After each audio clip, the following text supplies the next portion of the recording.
So Edwina Wright Davis has been writing for more than 6 decades, but Lessons in Mercy is her first book. Her her gift for writing became apparent when, at age 4. She began to journal the experiences of her dolls, playmates, and family members in storybooks and plays. This is the story of little Sally Ann who could never stop, and my brother's little legs pedaled as fast as they could as he rode his maroon and white bicycle into the raging rain and wind of Hurricane Hazel, while yelling back at me, "Get to the basement. I'm going to get Mama." During the years while manuscripts lay dormant in Edwina's hard or in dusty file folders, she continued to do the things that writers do. She read religiously and joined book clubs. She received a bachelor's degree of English from Bennett College and a master's degree in broadcast journalism from the University of North Carolina at Greensboro. For a time, she followed her passion as a writer in WFMY TV2's news and advertising divisions. She regularly enrolled in writing workshops and classes. By far, however, Edwina's greatest source of inspiration and encouragement came from real-life conversations with great writers whom she knew and respected. These included Dr. Jonetta B. Dr. Maya Angelou, Dr. Pearl Cleage, Dr. Coretta Scott King, actress playwright Ruby Dee, Dr. Daisy Daggett Buckner, First Lady Pender James, Reverend Garnet Hughley, and Dr. Carla Scott, Ms. Linda Joyce, Mrs. Pamela Wimberly Jones, and Mrs. Joella Williams. So I thought that was quite an impressive biography, and especially the folks that she had been inspired by and who actually she had talked to.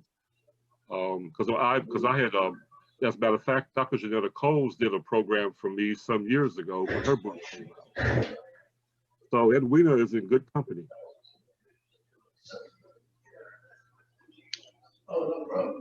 Did I miss?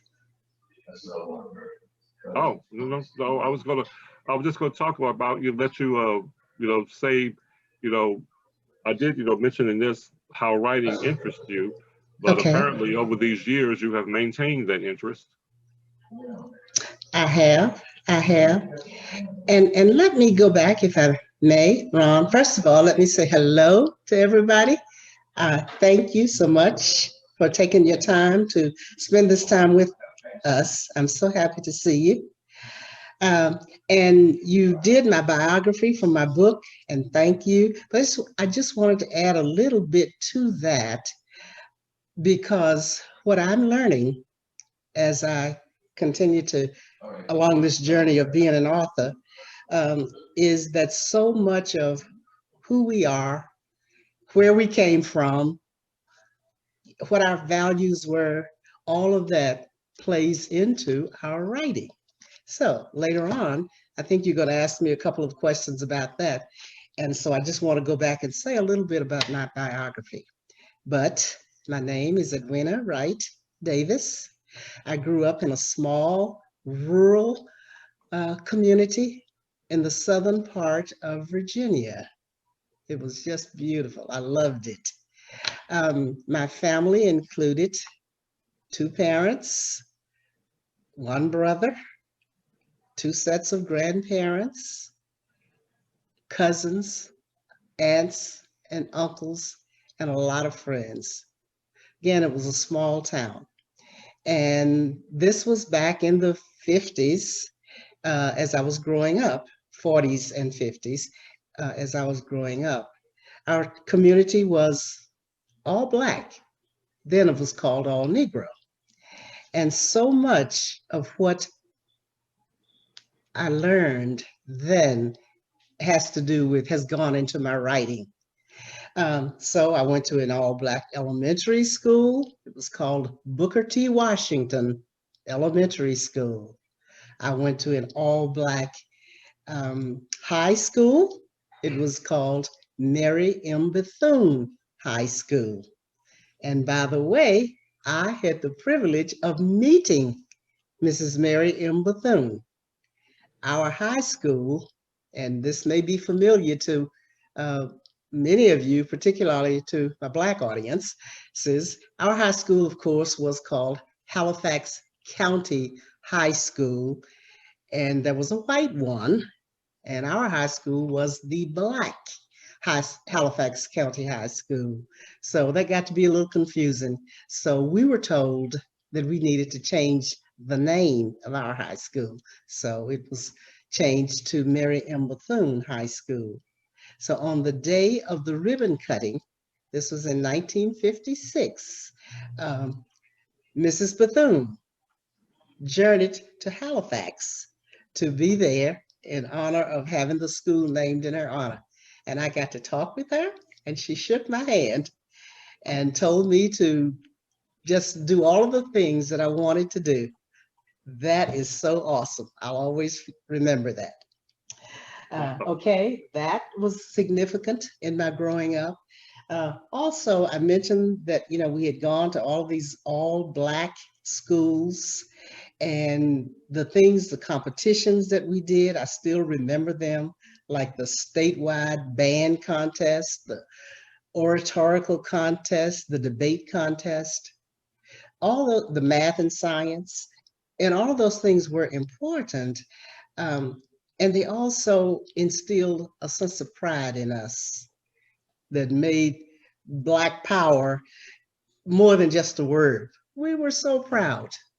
Now, we didn't always win, but that's okay. We learned the value of winning some and losing some. And that was very important to us. And so I wanted to share that about my biography. And of course, Ron has already mentioned that once I left high school, I went to Bennett College, which was about 2 hours away from Halifax. It was located in Greensboro, North Carolina. And it, as you know, is an HBCU. And nothing is more important or in the news since the election of our vice president and all of the things that are going on is the HBCUs I just really remembered. So that's very significant for me to mention that I did attend an HBCU. That's where I got my undergrad, as Ron mentioned, and later went on to the University of North Carolina for a master's. Okay, so that's just a little bit of an addition to what Ron said about the biography. Well, it's a great biography, and I did want to share that with everyone. Lots of times authors are thought to their first book to be autobiographical, but that's not the case with your book. No. Well, I remember I read, where you said it was at the urging of his wife. But did you have anything else in mind before she suggested that you write a book about her husband? Well, I'll tell you how that happened, actually. And let's see, where can I go back to tell you that? Actually, let me say this. When you're writing a book, and I think your question to me kind of led to this, when you're writing, what I have learned is that there are a couple of things that you have to do before I could get into it. It may be different for some others, but for me, I had to kind of know where I was. So I had to know my purpose, I had to know my passion, and I had to have an opportunity. So I've always known that my purpose, my spiritual God-given purpose for being on this earth, is to be an encouragement to other people. And my passion, as I said earlier, is writing. Since I was 4 years old, I loved to write. And so then the answer to this question, Ron, comes with the opportunity. So when passion and purpose and opportunity meet, that's when the writing began for me. Now, the opportunity, the main character in my book is a man whose name is Joe. He actually, it's based on a real life story. Joe and his family lived in Greensboro, not very far from Bennett College. So their family and my family were friends for quite a while. My family moved to Atlanta in 1994. And so some few years after that, I traveled back to Greensboro to a conference that was being held at my alma mater. Looked across the room and there was Dot. Dot is the wife of Joseph Herring, whom I had not seen in many years. So in true sisterhood, we went running across the auditorium and hugged each other and talked about what we had been doing and things like that. And at that moment, Dot shared her husband's story with me. And it was just amazing. I did not know it. I had not heard any of this, but I just knew they were a fascinating couple. But it was such a compelling story that was what inspired me to write. And she looked at me after we had been talking for more than an hour. And she had shared all these things, and I shared what my family had been doing as well. But then she looked at me and she said, Edwina, are you still writing? Or actually, I think she said, are you still trying to write? I said, yes. She said, then you ought to write Joe's story. And so it was just that magical moment, the opportunity. And of course, I said yes. Well, did you feel like his story was better told as a novel as opposed to being just a straight out biography? I did. Yeah. Mm-hmm. I did. And actually, even though I didn't actually think about, that process, the way the story was coming to me, I felt like, yes, I felt like it was going to be better to be as a novel based on the true story as opposed to being a biography of him.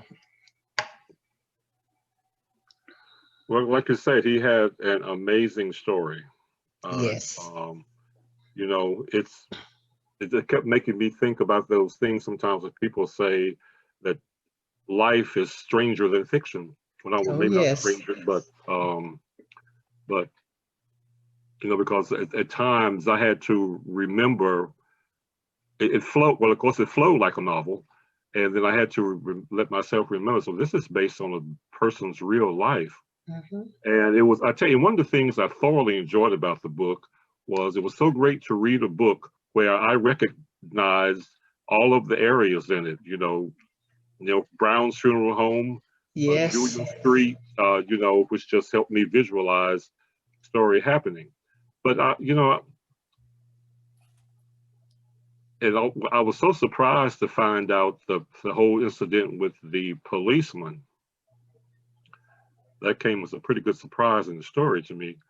Absolutely. And I think it's a surprise to most people. It actually came as a surprise to me. So I'm not going to tell you for anybody who hasn't read the book yet, but I agree with you. Yeah, and actually, even in writing, as the story was unfolding in my head and based on the interviews and the information that I got, that was a surprise to me also.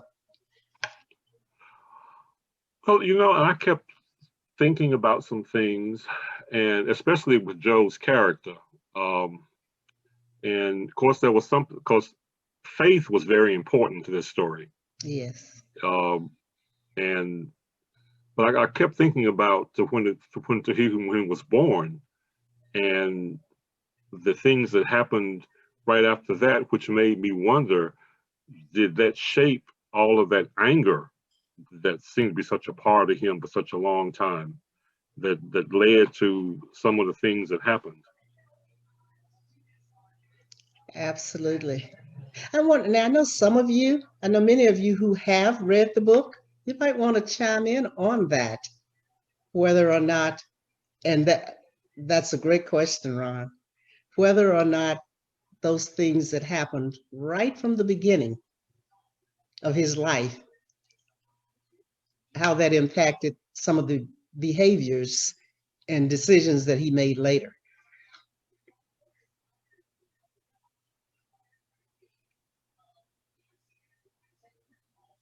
Marie, not to put you on the spot, but I know that you have facilitated a discussion with me. You might remember that and have some input. My summation of the anger that existed in him initially, I felt may have been caused by the fact that he was actually not raised with his biological family. He was separated from his family as a baby and raised by another lady. And he essentially kind of grew up by himself, having some interaction with his siblings, but not a constant interaction with the siblings. I think there might have been some bitterness from what I can read into the story, that he may have had some bitterness because, as I said, he wasn't really with his biological family. And he, in a sense, had to raise himself, because if I remember correctly, the lady who adopted him or the lady who raised him did not have a husband. So, but she was very supportive of him and very loving toward him. But I think sometimes when children have not been with their biological family, or they've had to be removed from the usual family situation, sometimes there's a lot of confusion or distraction in their mind in terms of what they should be or how they should be. And I think that was part of what was going on with Joe when he initially had so much anger. Thank you. Anybody else? Go ahead, Ron.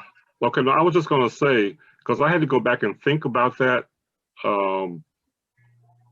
because at first I was wondering, like, okay, since he already had 6 other siblings, and why was he going to be sent away from his family? And then after I thought about it some more, and then I thought about the times, and I realized that one thing, the father may not have felt capable of taking care of a newborn, because that was, would have been the wife's role. And the wife died at childbirth. Right. And so Right. she would have been the one who would have, at the same time taking care of the baby, taking care of the cooking and the cleaning and the other children and everything. So, and then like you mentioned in the book, that when things like this happened, especially within the Black family, usually there would be another relative who would step in and, take the child, or maybe even in some cases I've known where that relative would move in with the family to take care of the whole family. So I felt like that, that he didn't really come to terms with what he felt. I think he felt like that he had been abandoned. Right.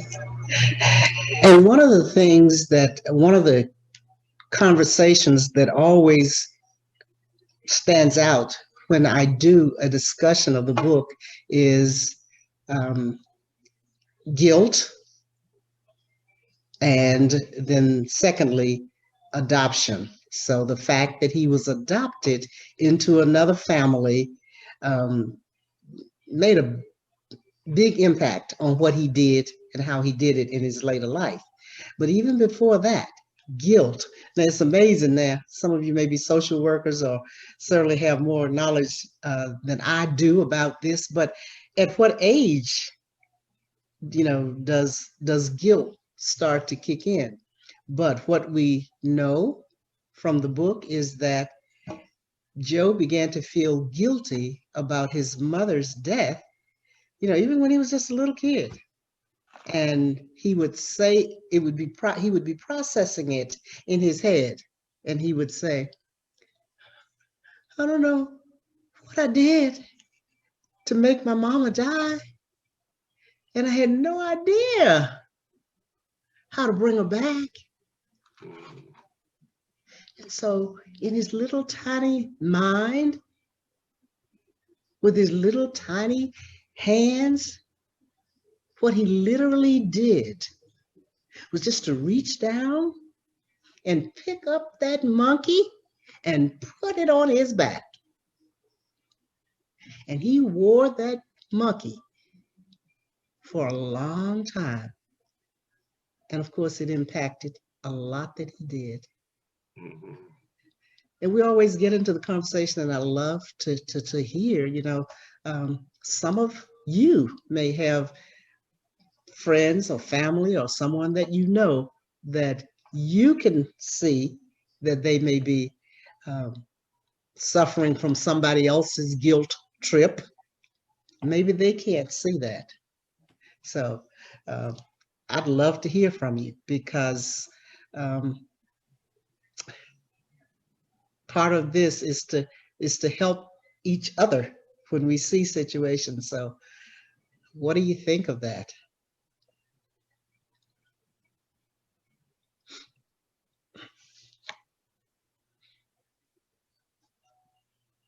Did anyone want to comment on that, or?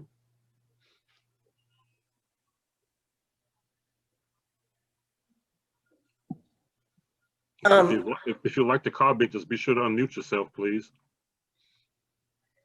Hi. No, I was just going to say that I think with adoption that there's a void that goes along with that guilt, and it's not merited, and it's not necessarily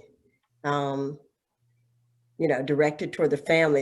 I think there's probably still, or in the cases I've known, there's still an appreciation to the adoptive parents, but there's always that void of their identity or the known. Excuse me, please. And then there's the guilt of why would I be given away, or why am I, what pain have I caused my family, or what burden have I been to, for them to see the need to give me away or to place me elsewhere. So it seemed like in the story that that was part of his struggle, and what he spent a lifetime pretty much coming to grips with. But yeah. Thank you for that. Well, I also thought about the fact that sometimes in families where that kind of thing happens, if there are any siblings that are old enough to care for a newborn, then usually that responsibility will sometimes come down to them. I mean, I know he did have a relationship with his siblings, but I could just think of all sorts of things that might have gone through his mind.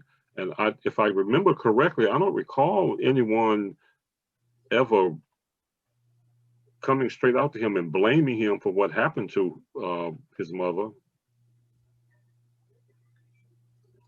So it's just, And you are right with that, Ron. But that was a part of the guilt trip, because what we know is often the things that we feel guilty about and blame ourselves about, never happen, or they aren't even a reality. And so you are so right to pick up on that. His siblings loved him and never blamed him, but that was part of what the guilt felt like. He thought, one sister in particular that he talked about, who said, I think she took it harder than anybody, because I took mama away from her at a very critical time in her life. Right. He said, she was 13. This is the sister. And so to lose your mother when you're 13 for a little girl is pretty traumatic. And personally, I lost my mother when I was 12. So I could relate to what he thought Lizzie Ruth was feeling. Mhm. But you know, he said that, but they did not really blame him. But an important part of that segue from that is in another portion of the book where he starts to talk about family. You know, once he is an adult and has met and married Dot and moved back to Greensboro, where basically all of his biological siblings still lived. One of the things that and a close relationship developed really quickly. And one of the things that, he still worked with was his siblings blaming him. But Dot, that wonderful wife who was so supportive of him throughout this journey, spent time talking with him and said to him, you know what? Your sisters love you and me. And, you know, so that was something that he struggled with, true. But how they worked through that is a part of what families, what we have to do. That's the hard work of becoming a family. I thought Dot was great. Oh, yes. And, you know, because then I kept having to remember, you know, that she actually was a real person. Because, you know, sometimes I thought she just seemed to be too good. But then again, that was great. That, yeah, because she was his anchor, I felt like. So she stuck by him through everything that went on. And, you know, I was sorry to see the book end because I was really enjoying the story. But I mean, I knew it had to end, but you know, but I really liked it a lot. Like I said, I really did like being able to recognize the local places in the book. That was a big plus. And well, some good news since you like Dot so much is that Dot still lives, and she is oh, yes, she lives there in Greensboro, in the house that's written about in the book. wow. And she's very involved with the process of my having written the book. And when Bennett College did a Black authors segment and they invited me to come, I did. And I went and I had Dot come. So Dot was a part of the audience. Oh, well, that's fantastic. Yeah, and she still is one awesome little lady. Strong. She's 92. She Oh, works, wow. well, maybe she doesn't anymore since COVID, but prior to COVID, she worked at the senior, I think it's called the Senior Citizens Center in downtown Greensboro. Oh, okay, yes. I've been involved with him with various things too. Because Yes. I was going to ask you, was she still alive? Yes, Well, she is. well, She I'm just have is. to drop her a note. Oh, please do. Yes. Yes, I would do And when that. you get your copies of the book, there's a beautiful picture of Miss Dot. And it's the name of that chapter is Having My Say. Yes, which I thought that was a great that was a great title for that chapter. Now, when you got ready to, I'm always interested in an author's journey to getting published because after all these years of being in the library and talking with lots of authors, and especially when it comes to that first book, I discovered it's not like somebody just knocks on your door and says, "Hey, you got a book to publish? You want me to publish?" No. That's not the way it works. No. So, did you? How did you go about getting your book published? Well, and again, everybody's journey is a little bit different. So mine went like this. I needed a person. I had to have, some structure and somebody to say, Edwina, you need to do step 1, step 2, and step 3. So my very first step, after talking about it for a long time, well, let me step back. I actually had started writing the book. So following that conversation with Dot, where she asked me to write the book, and another point to that was she said, and the person that you really need to talk to is Richard. That's Joe's brother. She said, he is a walking historian. And trust me, he is. He looks a lot like Joe.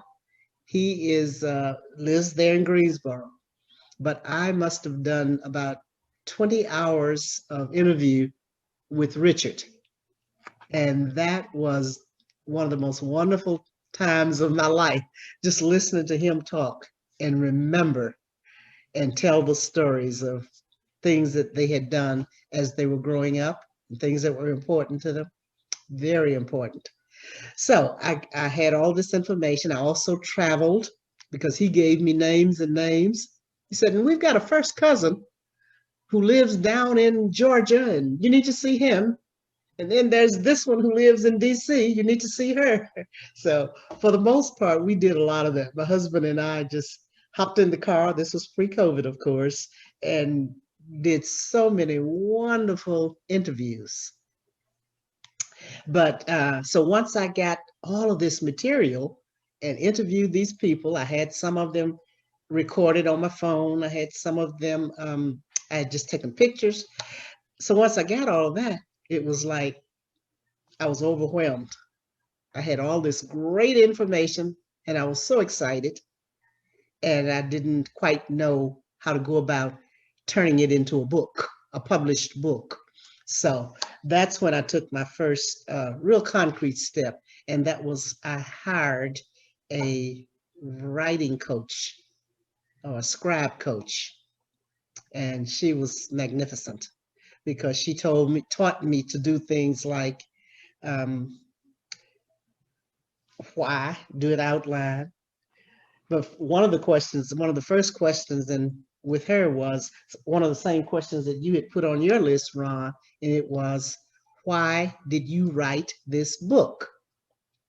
So one of the first questions that my scribe coach asked was, okay, Edwina, what is the story you want to tell?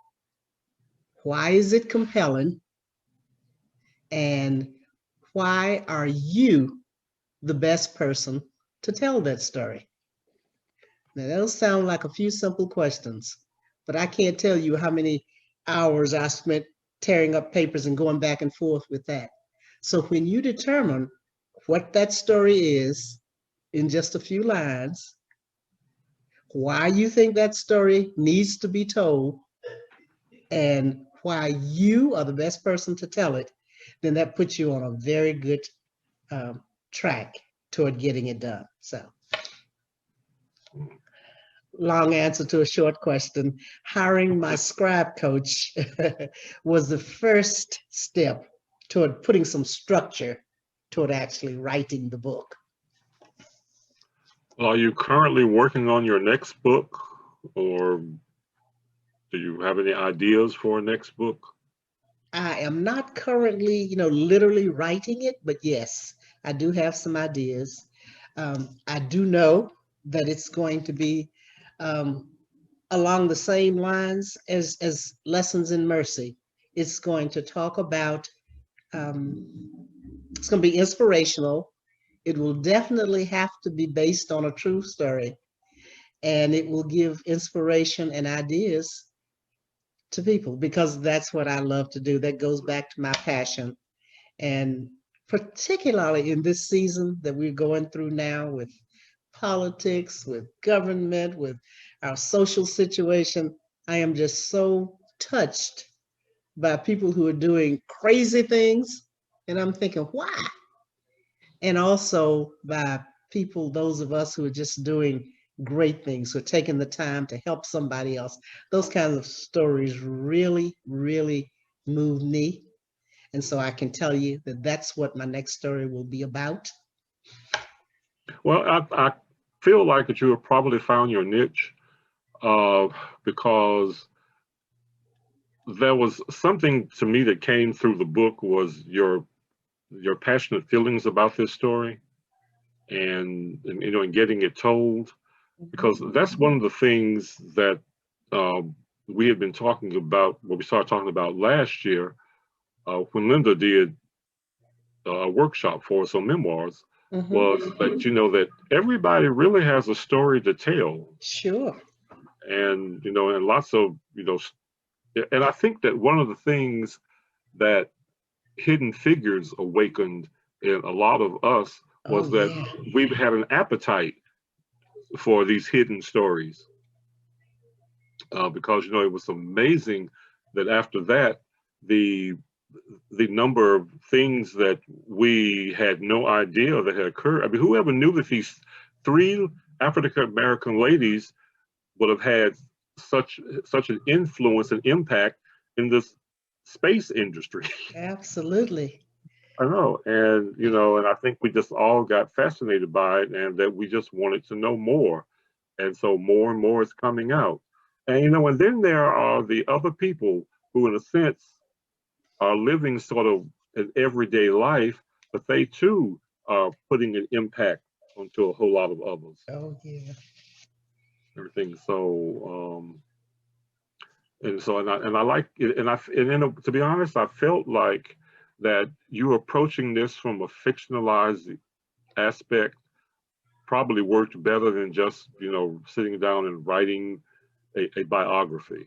Right. It just, I think that novelizing it just made it, to me, feel more accessible to the reader.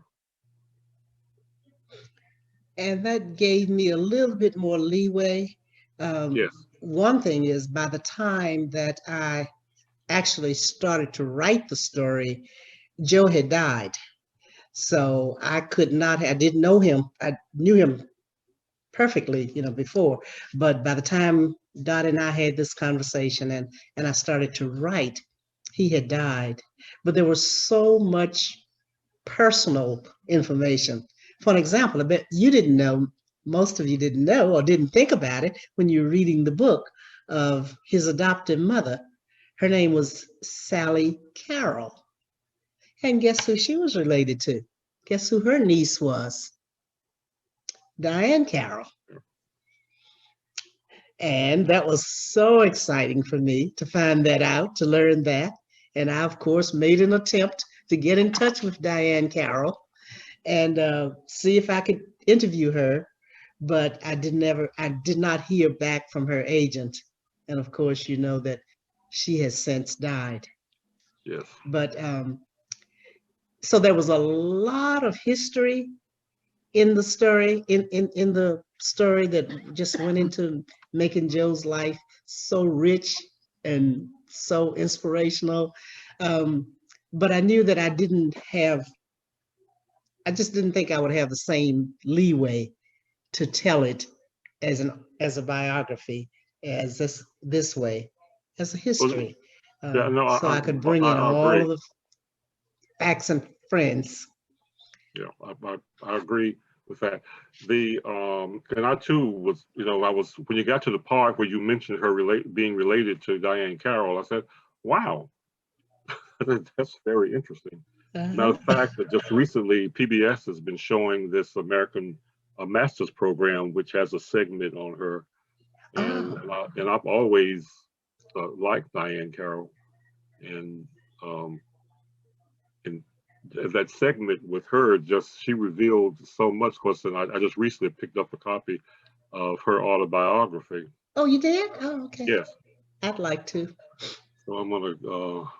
Also, I have these giant stacks of books to read, and I keep telling myself I'm going to just knock out in no time, and it's not really happening. But I will keep at it because I have 5 book clubs between that and other things that really keeps my book reading a month pretty occupied. Right. With that.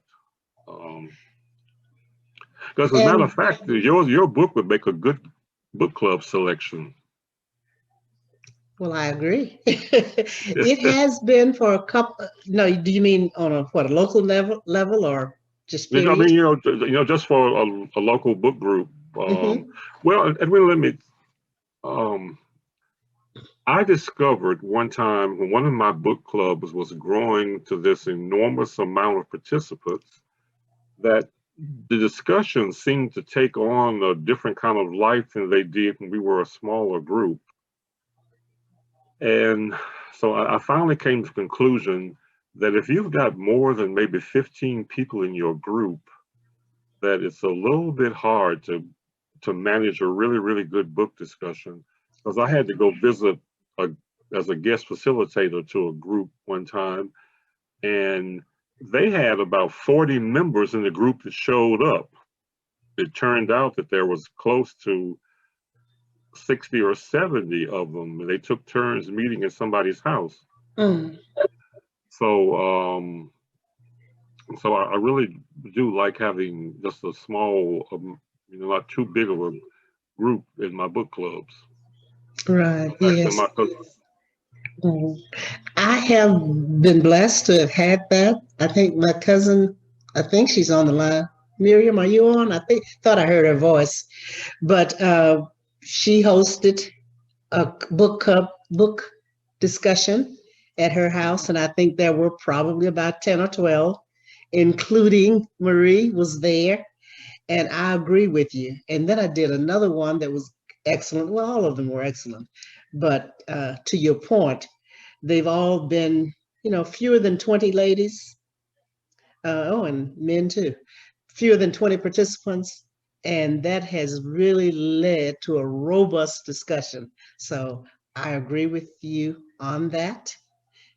Well, it's really great you got some men to attend. I wish one thing, we have, of all the book clubs we have in the library, we have very few men. We've always had trouble getting men to join our clubs. The only really successful one I know is a UNCG has like a history book club, and where the majority of the members happen to be male. Because actually, I've had several men I've approached, and they were saying, "Well, all you do is read women's books." That's not really true. No. Just because most of the group may be comprised of women, that doesn't mean that all of the that's all we read. Ron, you might go with topical discussions. So, like pick out a topic from a book and maybe try that. That's a good idea. That would work. Yeah. COVID changed so much things that we're doing in the library, but this is the reason why this is a Zoom meeting as opposed to having you appear in person. I really do like having author in-person visits. For one reason is because they can bring their books and sell them at the event and get them, and people can get them signed.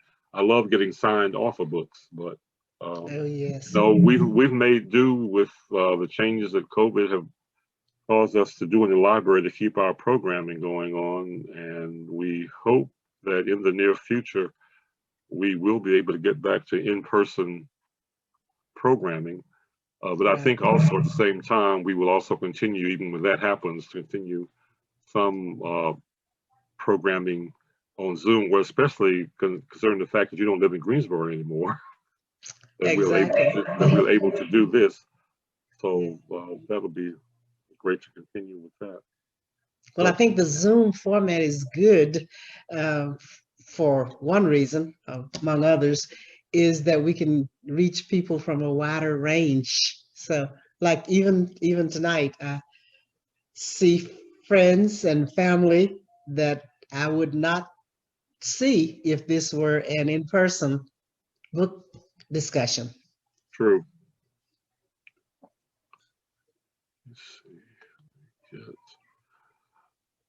I am trying. Okay. One of the things I wanted to share with everyone that I'm trying to get this computer to let me do is a site you can go to for readings with Edwina from this. There we go. There it goes.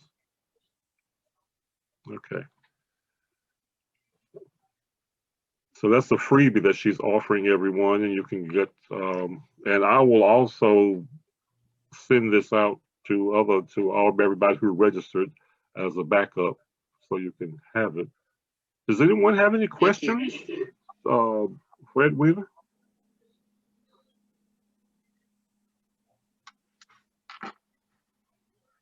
I don't All have right. any questions. This is cousin Jackie. Hi, Just wanted to Jackie. say, I'm glad we got this opportunity to listen to you again, because you're always, it's always good to listen to you and your stories, and telling how you evolved with your book and how that got started.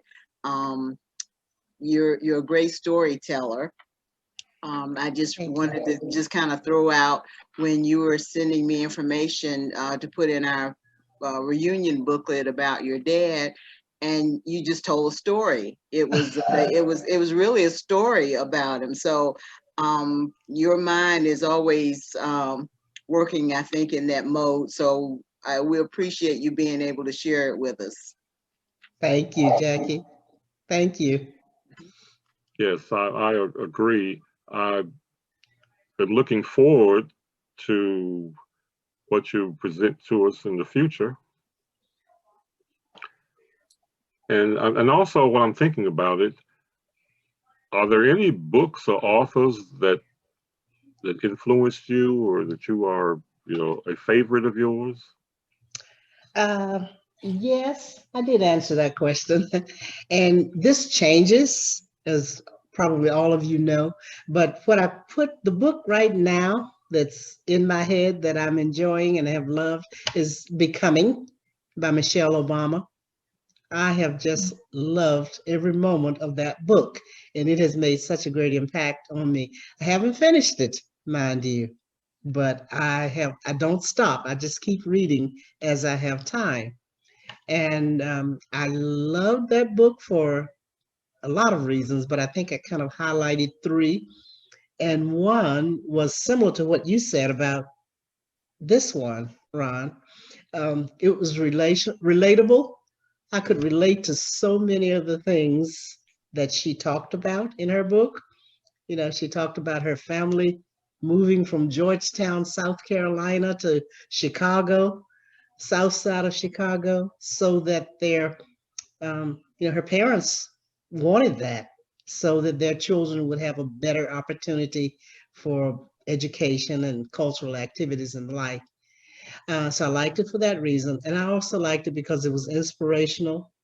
And I liked it because I liked her. She is such a quiet inspiration, and, just a hard worker, a tough cookie. And that always inspires me, people who work hard to get what they want.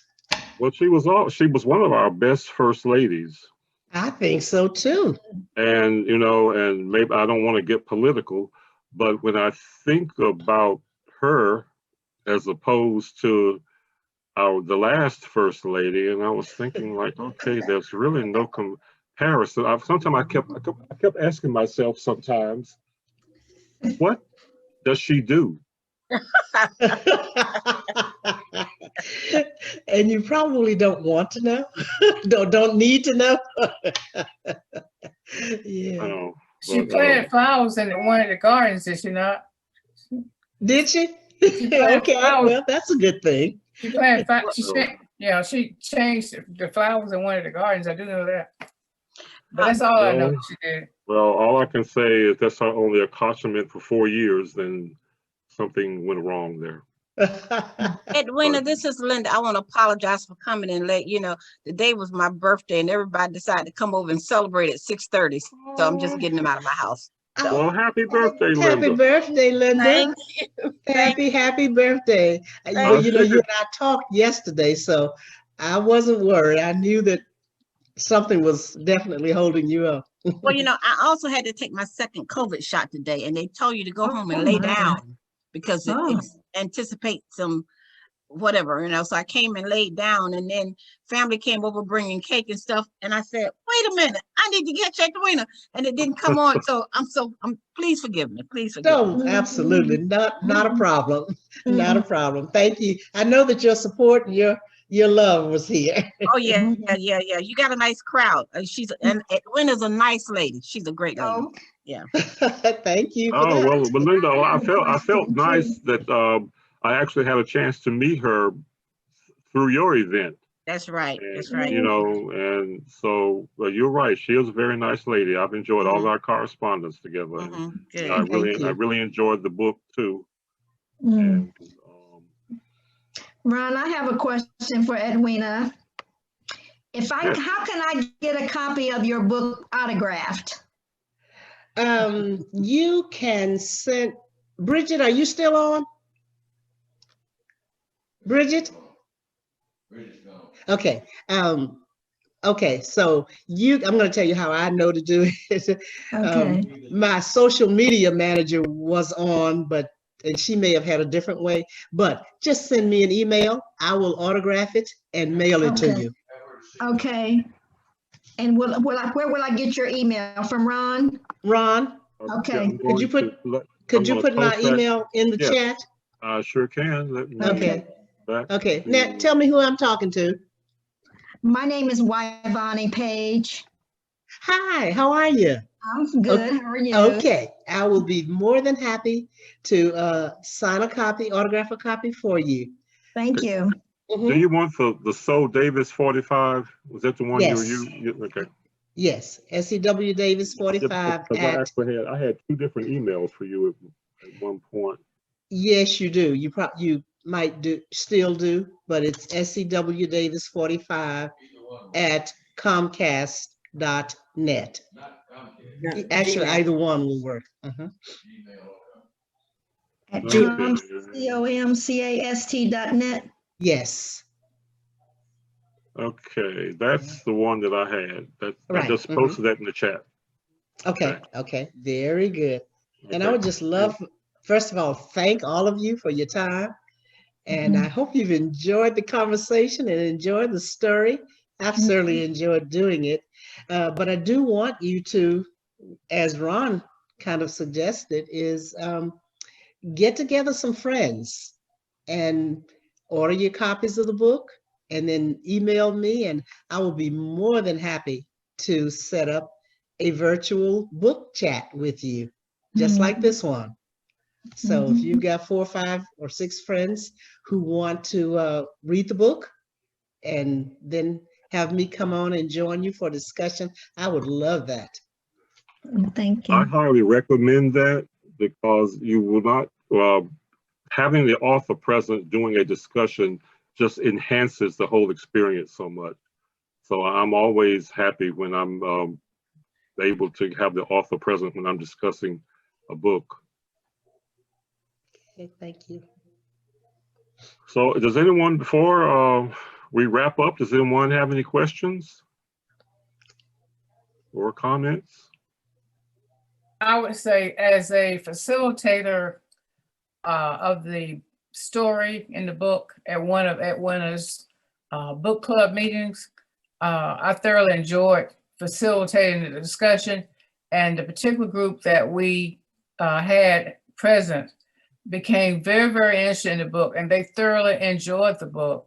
And I think having the book club discussion for those women who had not quite finished the book inspired them to go ahead and read the rest of the book. So it's an excellent book, excellent story. And I think for those of you who have not purchased the book, that if you purchased the book and read it, you would thoroughly enjoy it. Yes, and Tori posted a little bit earlier about that Edwina will mail signed copies, and that her books are also available through her website and on Amazon.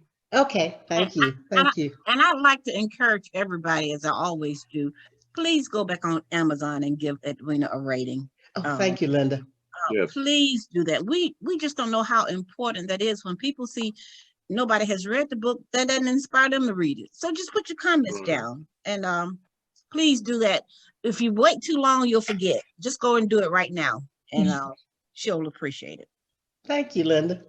And one thing else I wanted to mention that we facilitators really love is when an author includes discussion questions in the back of the book, which Edwina has done. That is so helpful at times during the discussions, especially when the discussion may begin to lag a little bit. You can pop out a question and get it going. Thank you. Yes, that was one of the things that my scribe coach taught. That was one of the things that she taught in laying out the book. Once you got your story down, then once in laying out it, that was one of the things that she also said was quite important. Well, and also the other thing is that when, even if I'm not going to have a discussion with the book, I still will read the discussion questions because it may give me something to think about, and I'll wind up going back into the book to, because one of the questions may sometimes say, I don't really, let me go back and look at the book about this. So I think they are really great, and more authors are doing that with their books, which makes it so much easier when you're doing a book discussion on them. I think the publishers like it too, what I was told, everything. Well, if no one else has any questions and anything, I appreciate all of you all joining us this evening. And Tori has one. And I appreciate, oh, yes. Hey, Ron, Tori has one. Yes, all right, Thank Tori. you. Yes. Thank you, Ms. Vaughn. No, I just wanted to say there are a couple questions in the chat, and I want to give the correct answer for it. So one was, and hello, everyone. Edwina Davis is my mom, for those who Hi, Tori. Oh. Well, you have a wonderful mother. Thank you. I agree. Thank you. One question was, could people cash app you to pay for it, to get their book? Yes. Your dad is saying yes. Yes. Okay. And then the other thing was you gave your Comcast email, and we found it easier to correspond with people through the Gmail. So Ron put your SEWDavis45@gmail in there. So I would recommend going with that one. Okay. Listed it in there. So people can cash app you. How will they do that? Or should they just send you an That's email? what I was questioning. How do they cash app me, Tom? With the $? Do I need to give that to them? Okay, just a minute. This is a family affair. Tom is going to come tell you how to do that part. And she won't say this, but she's really, she's an inspiration because she's fulfilled her dream and written a book at, after 60 or later in life, and after having gone out on disability due to being visually impaired. But if any of us, I mean, including myself, have dreams and things you haven't done, then she's proof that it's not too late and there's no excuse. She's one who never takes no. So you wouldn't know that, but that's part of the reason she has this team. Oh, wow, that's fantastic. Because I was very happy when after I read the part, we said you've been writing for 60 years and then you got a book out. And I said, that's just absolutely wonderful. And after knowing you this short amount of time, that's so deserving also. Thank you, Tori. and the Cash App is $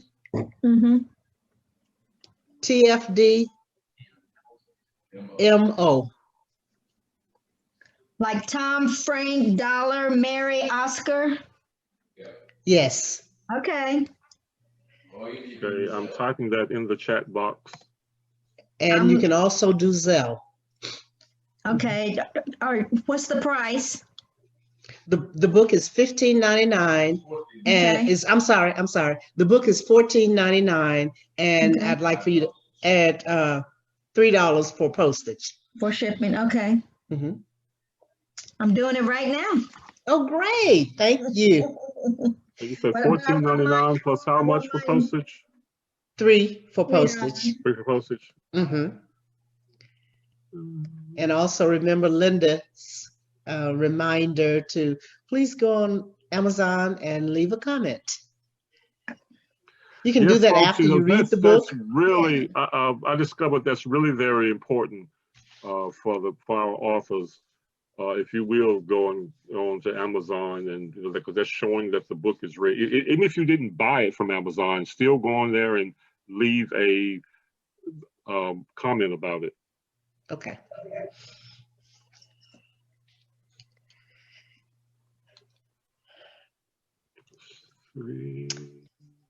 And of course, you don't have to don't feel, you can leave, of course, we always want 5-star comments, but feel free to say whatever you want to, because you don't have to put your name. You can make up a name. Okay. That's true, because a lot of people won't even really use a name. They just That's identify right. themselves as some kind of moniker they have devised. Yeah, Right, yeah. So, Yeah. but I like to leave my name because I want the author to know who I am. right. So, Mhm. And actually, even and I know because I'm for real, but I know that some of the comments will be great, and some may not be quite so great. But I can learn from all of True. those, and That's so I true. will be writing again, and it will be great to hear those comments that will make me a better writer. well, I'd love to have you come back. Thank you. I Um, will, if you invite me. Oh yes, well I will certainly invite you. That's one of the things. Well, that's one of the things that when I got into the position I got into, and especially with my book clubs, and because lots of times since I've had authors, it turned out that was the first time one of the members had a chance to actually meet and interact with an author, and they just love that experience. And so I want to keep that going. Let's see, I just saw something from Tori about the Cash App handles. Did Yeah, we typed different things. I don't know if we heard them correctly. You said okay. TFDFO, and I thought they said TFDMO. Oh, was that it? Because So- I just sent mine. It confirmed as TFDMO. Okay, MO, M as in okay. money. Okay. Is All that right, well, Thomas? Thank you. Let Yes. me correct that. Thank you. She has it. Mhm. $ TFDMO. Okay. We did it. Okay. Well, I certainly that in do the, want to thank each of you so much. Congratulations. Thank you. Thank you. Okay, I got, Hey, just good to make night. sure this is and that's the correct one, TFDMO? Yes. Okay, Yes, that's great. correct. Mrs. Davis, this is India Williams. Hi, And- India Williams. How are you, my dear? I am doing well. I did not want to get off the line until I said hello to you personally. And thank you so much for your gift and sharing your gift with the world. I am looking forward to reading this book. I'm sending my money. Tori says she's going to make sure I get my copy. All right. And Thank you. Thank you. Thank you so very much. And I hear that you're doing great things with your family in terms of creativity and Yes. And I told Yeah. Tori, I said, tell your mother, I can't wait for the audiobook version because your voice is perfect for it. So okay. I hope that's on your list. It's coming. All right. Okay, great. Perfect. Thank you, India. You're welcome. Great. I purchased the audiobooks for the library, so let me know. Okay. Yeah, because also we have so many people now who prefer audiobooks, especially a lot of our customers who travel or the ladies who I found out that work in the accounting department at JCPenney's near us. They all listen to audios while they're working. That makes sense. So I thought, so that's great.